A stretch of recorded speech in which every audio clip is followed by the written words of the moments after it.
The less is more approach is only initially to stop you pushing and crashing so you can actually gain some consistency. If you aren't consistent, you can't gain consistency. If you keep pushing and crashing, you're gonna go around in circles for as long as you're not aware of it for.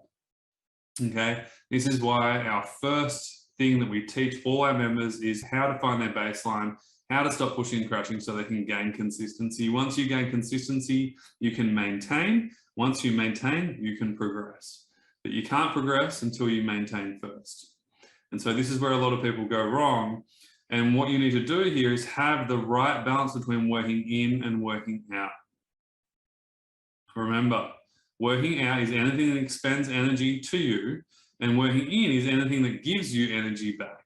Now, of course, that can be things like meditation. It can be things like total rest.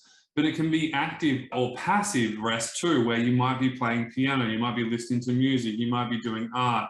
Anything that restores energy, regenerates energy within yourself is what we want to be focusing on in here.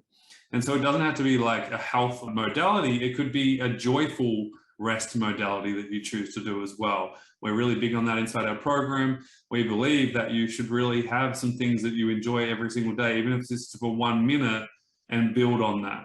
Now, in this stage, you are building your capacity. As your capacity expands, your level of being able to function and do more in your day-to-day life expands too. Okay, you want to have the right balance between working in and working out. And as you keep progressing, that kind of expands too. So if you are, like I said before, over resting when you don't need to rest, and this is where you've just got to be aware, do you need a rest or are you just acting it out of behavior?